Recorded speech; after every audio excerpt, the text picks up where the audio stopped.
10 rules for building a workbench. Here we go. Rule number 1, make sure you have it at the right height. Are you going to be sitting there? Are you going to be standing there? Do you need room for a chair to go underneath it? DeWalt's table saw is 36.5 inches tall. DeWalt's chop saw on their stand is about 36.5.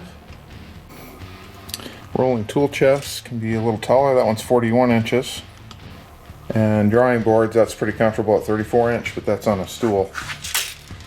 And that's adjustable, so the front of that can come up and down. And this table is a little bit tall at almost 34 inches. But if you're eating at this, your elbows are too high if you're sitting on a normal folding table chair. Kitchen countertops, just a little over 36. Kitchen table is about 30 inches. Glass top ovens are around 36 inches. Grand piano keyboards around 28 inches. Bar height table is about 36 inches. Regular desks are around 30 inches. But some can be a couple inches taller if they have a keyboard that is a few inches lower. This bench is 37 inches tall. I'm 6'1". That's where my belt hits. Gut clears it. So if you're a little shorter than me, you might still be okay. If you're taller than me, maybe come up a couple more inches, have more room. And that's actually a few inches away from my elbows. That's the best way to measure this is, but I'm standing here. That's about how much clearance I have to my elbows. So it's 3 or 4 more inches there. Also, make sure it's at the right depth. So mine is 30 inches deep, and that works really well for me. I have long arms. I have about 28 inches of reach. This bench is 30 inches deep. So when you're up against it, think about how much room you have to reach up. This being about 48 inches above the bench, I can still reach everything in every shelf. And because this bottom shelf is flush, you can step up onto it and reach up higher if you need to, if there's something at the back of a shelf that you push back, but I can get at almost everything here. Make sure there's enough surface area for the area where you're working. Is your space 4 inches across? 4 inches across. A 4-inch workbench? Or 4 feet across? Is that going to be wide enough for you, or do you need something wildly longer than that? So I have 14 feet between my 2 windows.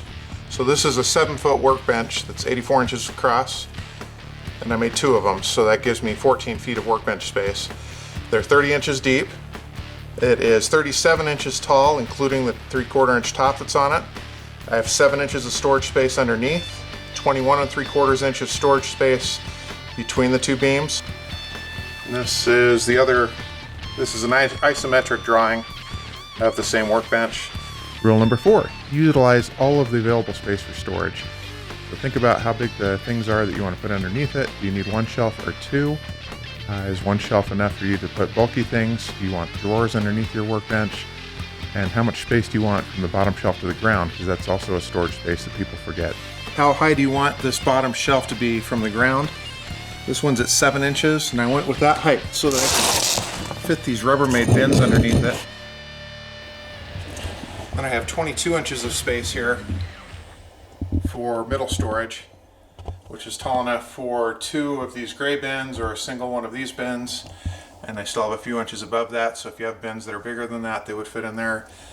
It'll hold 5 of these part separators, a couple of DeWalt tools, and a mini fridge. Rule number 5, make sure you set it up for being right-handed or left-handed. So you have space off to the side for your working hand for sawing or hammering onto the edge of that.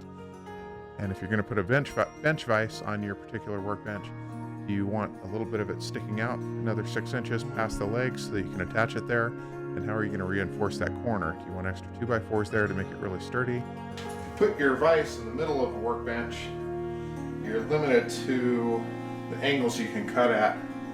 Whereas if this whole thing was moved over to the end of the table, you can swivel the whole vise on both of these axes. It gives you a lot more clearance, especially if you want to cut down on something this way, get your saw all the way down past the edge of your workbench, and you can set work pieces that like pipes and long pieces of wood or long pieces of metal if you're trying to cut through. It's a lot more universal, so it makes more sense to have your vise at the edge of the workbench than right in the middle. But you do you. I didn't put this one on here. It was like that when I bought it. So. Rule number 6, protect the top of your workbench. So if you're going to be doing a lot of things that are wet, you may want to get a rubber, they sell rubber mats that fit, that you can put down that are 3/8 of an inch thick, and they have belt material in them. That can keep it safe from water and oil and grease. You may want to put down a piece of metal if you're going to be doing soldering and things like that, so you don't burn the wood top. And if you're going to be painting a lot, maybe a butcher paper dispenser, so you can roll that out and change that as you do different projects. If you're going to be soldering a lot, it makes sense to put something down that's going to catch the solder drops. So if they do sell, these are by quad hands. They are a big piece of metal that has magnets in it, so you can put your workpiece into here and have it drip onto the metal instead of having it burn your workbench. And then if you're going to be taking something wide apart that's going to be spilling water all over the place, you put a big cutting mat down.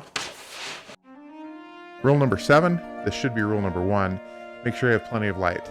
So it just sucks to be working in the dark. More light is always better until you need sunglasses. When you need sunglasses, you've gone too far. Or if it catches fire, that's probably too far too. But see the link below for another video on the lights I put on this workbench. That gives me plenty of light to work with. Rule number 8, make sure your workbench is strong enough. You don't want the middle of the bench to deflect more than 1/2 of an inch. So on this one, I put 700 pounds on it, and you can see it deflected about 1/2 of an inch with 700 pounds. The bench has nothing on it right now. There's 25 pounds of lead. Another 25 pounds of lead. Another 25 pounds of lead. Another 25 pounds of lead. 25 pounds of sand. Another 25 pounds of sand. Another 25 pounds of sand. Another 25 pounds of sand. Another 25 pounds of sand. Another 25 pounds of sand.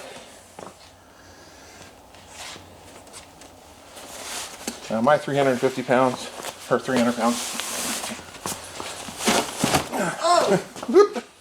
That's me bouncing off of it. Not enough room to put my butt. There we go. Oh. Okay, it did crack a little bit that time. I don't know what that means. Now my wife's going to sit on it. It's bowing, sweetie.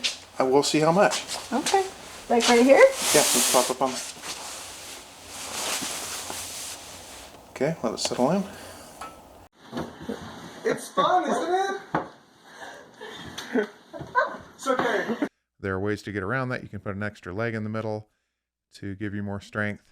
And maybe you need to build it with 2x6s rather than the 2x4s. But depending on what you do with it, 2x4s may be perfect. Rule number 9, make sure things aren't falling off the back of your bench.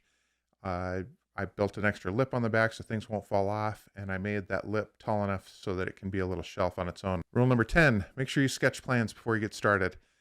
Make your mistakes on paper before you actually build it, and that's way more cost effective than replacing or redoing a whole project. So I recommend that you draw your plans out really thoroughly, get a good idea of what you want to do. I had a lot of people asking me for the plans for these benches, so here you can pause it and take some notes on this is how I built these. Like and subscribe and hit the notification button, and you'll get notified when we have new videos out. From Sabertooth Beaver.